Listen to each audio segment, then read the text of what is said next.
विधानसभा में आज विपक्ष के विधायकों ने नालंदा में महिला की लाश मिलने के मामले और महिला अत्याचार के मामलों पर जमकर हंगामा किया। विपक्ष के हंगामे के बीच नीतीश कुमार भड़क उठे और विपक्ष के विधायकों से हंगामा नहीं करने की अपील की। सीएम ने कहा कि ऐसा नहीं है कि मुझे घटना की जानकारी नहीं, तुरंत एक्शन का निर्देश दिया गया है, गड़बड़ी करने वालों को बख्शा नहीं जाएगा। सीएम नीतीश ने विपक्ष के विधायकों से हाथ जोड़कर अपील की कि वो बैठ जाएं और हंगामा न करें। उसी समय सबको कहते हैं, किसी भी राज्य में आप एक राज्य की बात कर रहे हैं, कहीं का भी कुछ होता है तुरंत हम अपने यहाँ सारे अधिकारियों को कहते हैं कि देखो वहां पर क्या है, अब वहां के डीएम से बहस फालतू बात है, बिना मतलब का क्या मालूम है। सुनिए पहले एक चीज को हम कह देते हैं कि तुम लोग देख लो वहां पर क्या हुआ, कोई इधर से उधर गड़बड़ किया है तो उस पर एक्शन होना चाहिए। ये सब बात हम पहला दिन कहीं भी कुछ होता कर देते हैं। तो ये सब चीज अरे आप छोड़िए ना, इन सब चीजों को लेकर के आप काहे के लिए कर रहे हैं? बेमतलब का समय आप लोग लगाते रहते हैं, बैठ जाइए करते ही रहते हैं। इसलिए देखिए ये सब कोई बात नहीं है। अरे जो गड़बड़ करेगा उस पर एक्शन होगा। एक एक तरह से सारी बातें ये जैसे ही कहीं होता है, एक राज्य की नहीं कहीं पर कुछ होता है और इमीडिएटली हम देखते ही हैं, उसी समय सबको कह देते हैं। इसलिए सब कुछ नहीं है। आपसे हम अब हाथ जोड़ करके प्रार्थना करेंगे कि अब बैठिए, बैठ जाइए। अरे सदन नेता ने कहा है आपको एक्शन ले रहे हैं, बैठ जाइए, बैठिए। तो सिर्फ बिहार विधानसभा के अंदर ही नहीं, बिहार विधानसभा के साथ साथ विधान परिषद में भी मुख्यमंत्री नीतीश कुमार का ये तेवर गर्म नजर आया। आरजेडी की महिला पार्षद उर्मिला ठाकुर ने हाई स्कूल से जुड़ा एक सवाल किया, जिस पर सीएम नीतीश कुमार ने अपनी नाराजगी जाहिर की। वो भड़कते नजर आए और इस दौरान उन्होंने राबड़ी देवी को भी लपेट लिया। फिर क्या था, सीएम नीतीश कुमार ने विपक्ष के नेताओं की जमकर क्लास लगाई और कहा कि क्या पिछले 20 सालों में महिलाओं के लिए कितना काम हुआ है, ये विपक्ष के नेताओं को क्या मालूम नहीं है। और विपक्ष से भी जो महिला नेता बनी हुई हैं, उन्होंने भी काफी महिला के लिए कोई काम किया नहीं। कुछ मालूम है, आप उस पटिया में हैं, इसके हस्बैंड टूट गए तो अपना वाइफ को बना दिया। अरे ये सब कोई मतलब है जी? जो हुआ है आई लोग भी बनी हुई तो कोई महिला के लिए की है? ये सारा का सारा काम महिलाओं के लिए कितना हुआ है मालूम है? एक एक बात हमने बता दिया। आप महिला को कोई दिक्कत नहीं है, एक एक तरह से कुछ नहीं जानती हो। अरे यही लोग बना दिया है तो तू लोग का कौन महिला का है? जब आप लोग नहीं हैं, आप लोग को जो कभी महिला के लिए किया नहीं, उन्हीं लोगों के पार्टी में है। आप ठीक जवाब दीजिए और सब जवाब दीजिए सबका। आप लोग भी जो महिलाएं हैं सबको बताना चाहिए कि कितना ज्यादा महिलाओं के लिए हो रहा है। सभापति महोदय, तो सदन में हुए हंगामे के बाद आरजेडी एमएलसी उर्मिला ठाकुर ने सीएम नीतीश और सत्ता पक्ष पर जोरदार निशाना साधा। उर्मिला ठाकुर ने कहा कि सरकार मुक्त विपक्ष चाहती है, सदन में कोई सवाल न हो, ये सरकार की मंशा है। माननीय मुख्यमंत्री जी बीच में ही खड़े होकर भड़क गए कि पहले कुछ था, पहले ये लोग पढ़ता लिखता था, पढ़ी लिखी थी। तो मैं तो खुद पढ़ी लिखी हूँ, पहले पढ़ता नहीं था। तो उर्मिला ठाकुर एक दाढ़ी बनाने वाले का बेटी कैसे LLB PhD कर ली?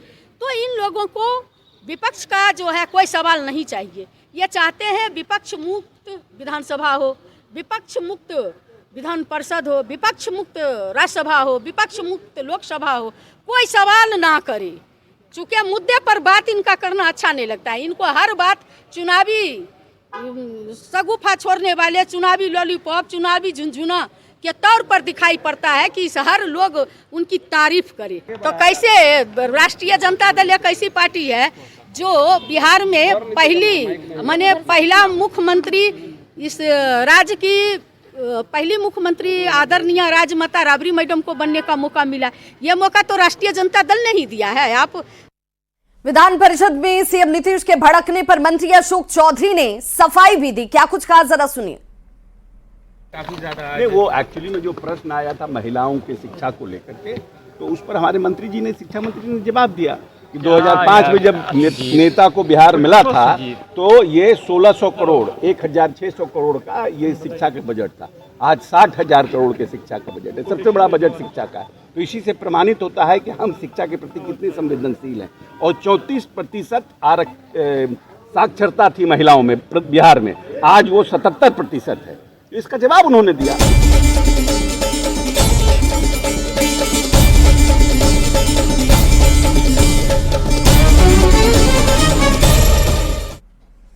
बिहार में इन दिनों सनातन के प्रचारकों का जमावड़ा लगा हुआ और गोपालगंज में बाबा बागेश्वर, मुजफ्फरपुर में आरएसएस के सरसंघचालक मोहन भागवत और कई जिलों में श्री श्री रविशंकर का दौरा इन दिनों बिहार में लगातार चलता हुआ। और 3 तस्वीरों के जरिए आप समझिए, पंडित धीरेन्द्र कृष्ण शास्त्री, उनकी मौजूदगी इस वक्त बिहार के गोपालगंज में है और उनका ये कथावाचन इस वक्त चलता हुआ। वहीं श्री श्री रविशंकर भी कई जिलों में पहुंचकर आध्यात्मिक गुरु हैं और आध्यात्म से जुड़ी हुई चर्चाओं को करते नजर आ रहे हैं। वहीं मोहन भागवत के दौरे से सनातन के उत्थान के लिए उनका ये दौरा खास और महत्वपूर्ण माना जा रहा है।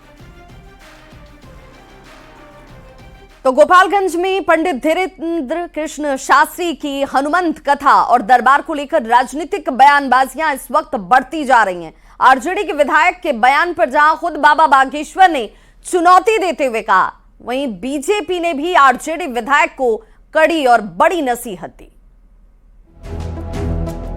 हमारे बाबा जी आ रहे हैं यहाँ पे, अब यहाँ धार्मिक उन्माद फैलाएंगे।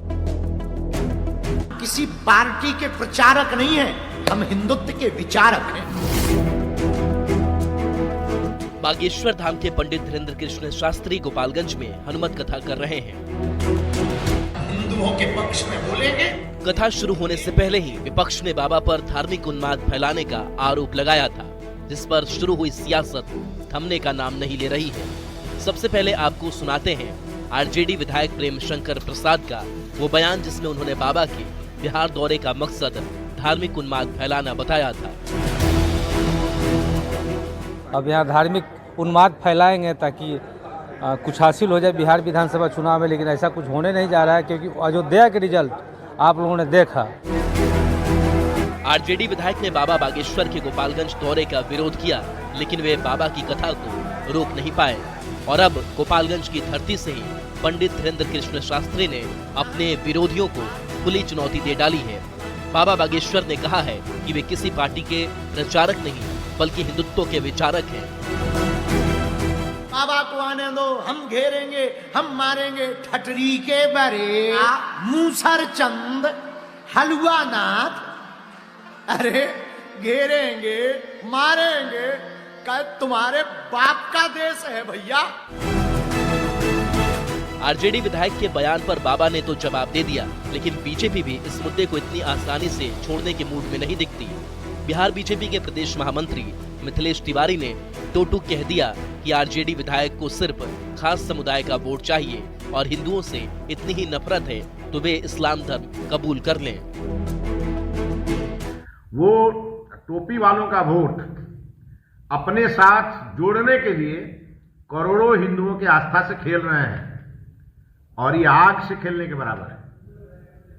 और मैं उनको कहूंगा कि अगर हिंदुओं से इतना नफरत है तो आप जाके इस्लाम धर्म कबूल कर लीजिए। बागेश्वर धाम वाले बाबा पंडित धीरेन्द्र शास्त्री की हनुमत कथा 10 मार्च तक राम जानकी मठ में होनी है। उनका दिव्य दरबार भी लगेगा।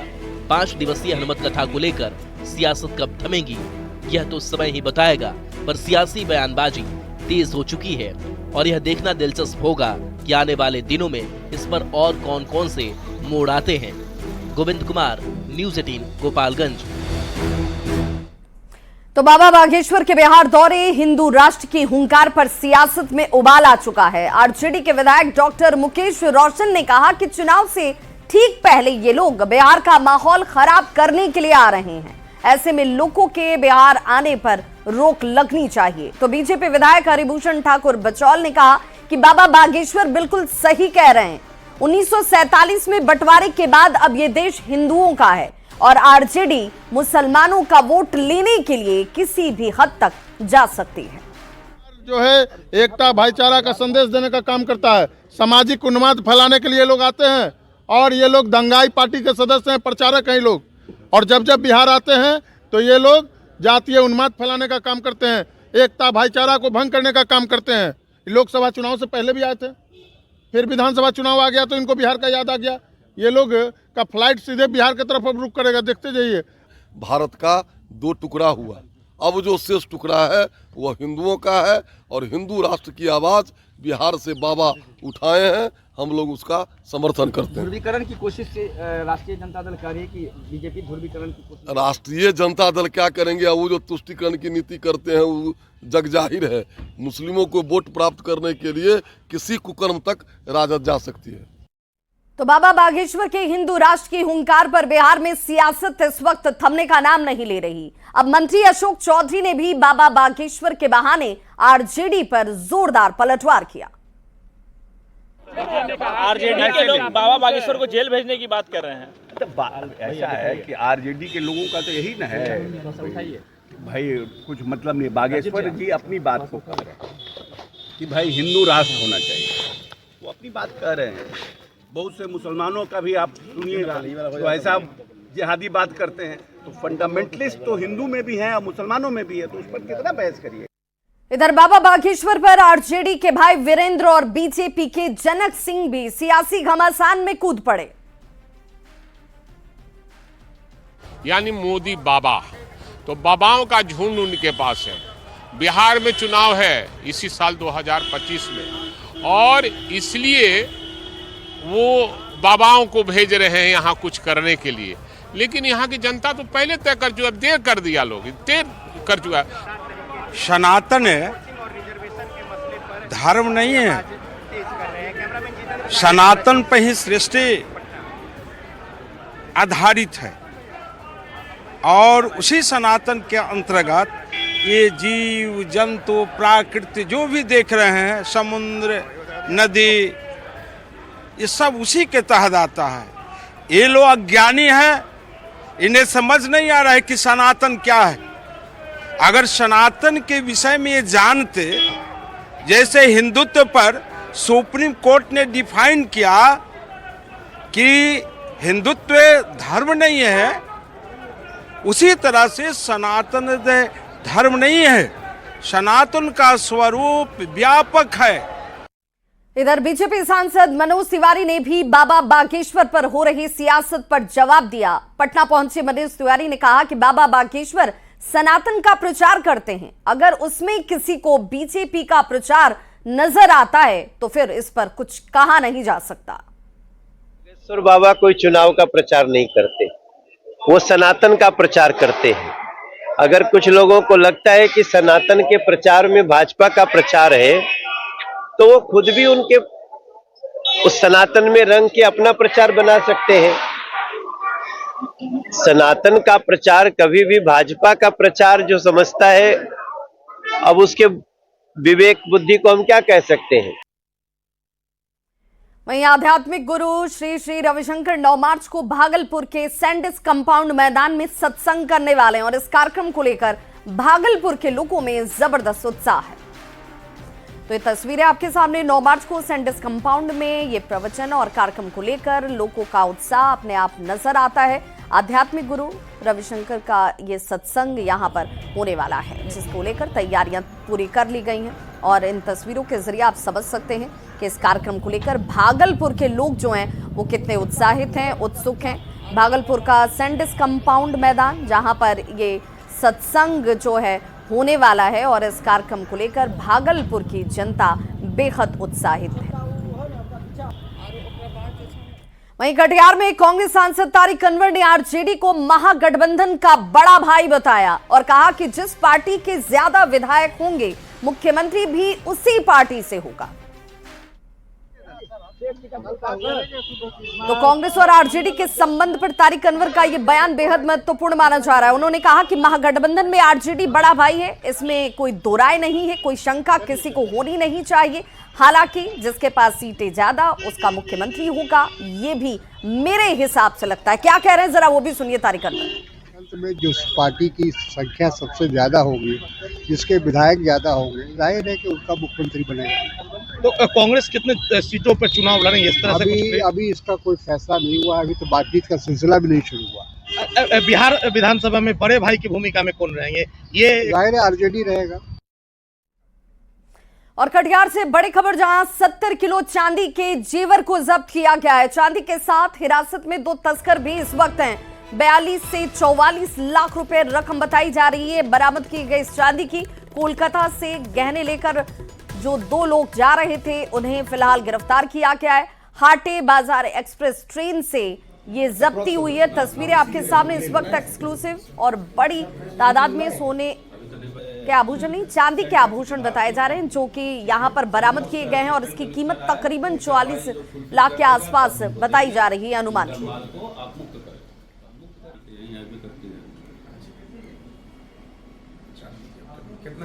और अब बात बिहार के एक और भ्रष्ट अफसर की, जिस पर स्पेशल विजिलेंस यूनिट का शिकंजा कस चुका है। नालंदा के जिला परिवहन पदाधिकारी यानी कि डीटीओ अनिल कुमार पर आय से अधिक संपत्ति के मामले में स्पेशल विजिलेंस यूनिट ने पटना और नालंदा में एक साथ उनके घर पर छापेमारी की है, जहां से लाखों के गहने और कागजात बरामद किए गए।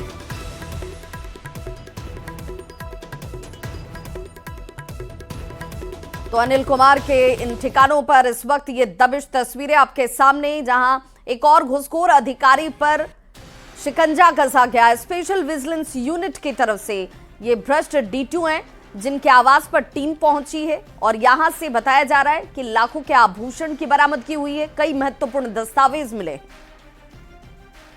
सुबह नालंदा डीटीओ अनिल दास के घर किराए के मकान पर छापेमारी की गई है और यह छापेमारी स्पेशल विजिलेंस के टीम के द्वारा की जा रही है। तो आप देख सकते हैं ये वही मकान है जहां पर किराए के मकान में जो है नालंदा डीटीओ अनिल दास रहते हैं।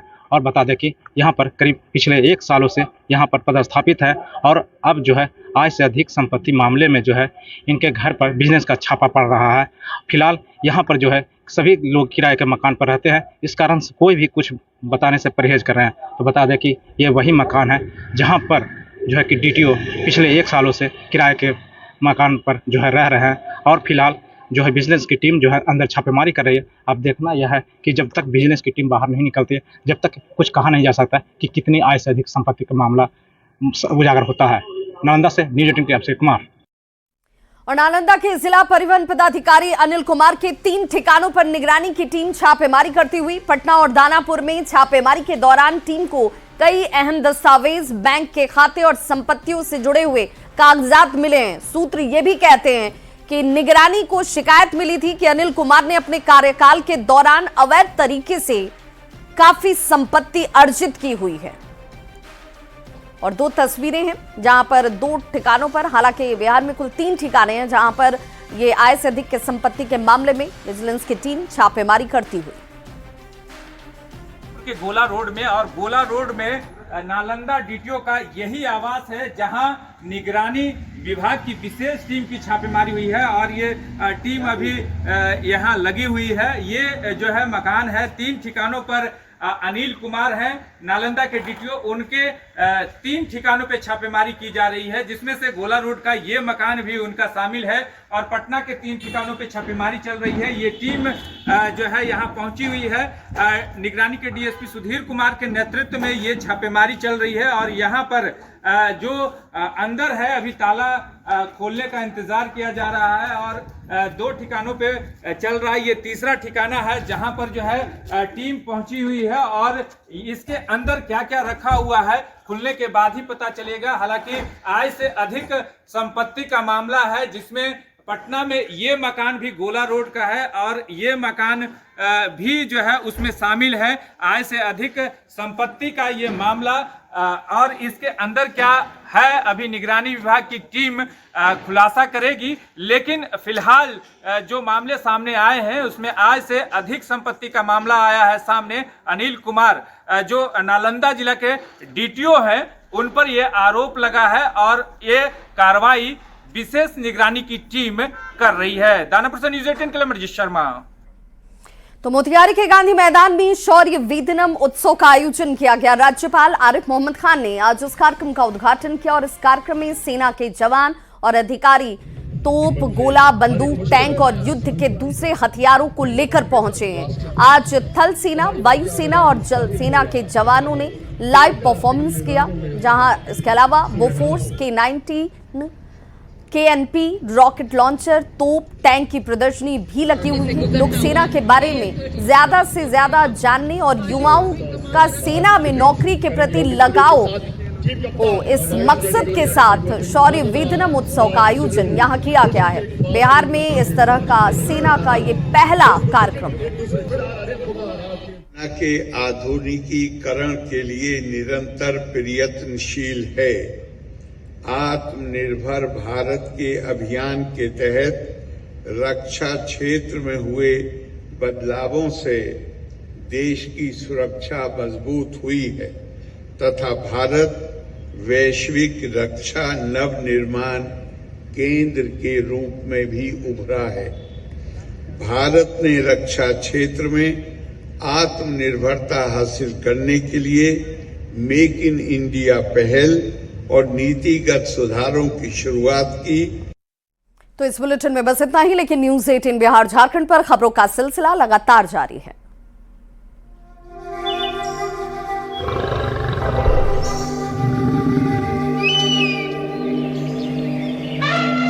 एक वन सबसे अलग, एक मिशन बेजुबानों की रक्षा। माता जी ने मुझे सिखाया था हम जानवर का और अलग अलग जीव जंतु का सेवा कैसे करें। एक सेवालय वन्य जीवन के संरक्षण का, वो वन जिसने जीता दुनिया का भी मन। देखिए दुनिया के सबसे विशाल बचाव, पुनर्वास और संरक्षण केंद्र की असाधारण कहानी। प्राणी मित्र द वंतारा स्टोरी, आज रात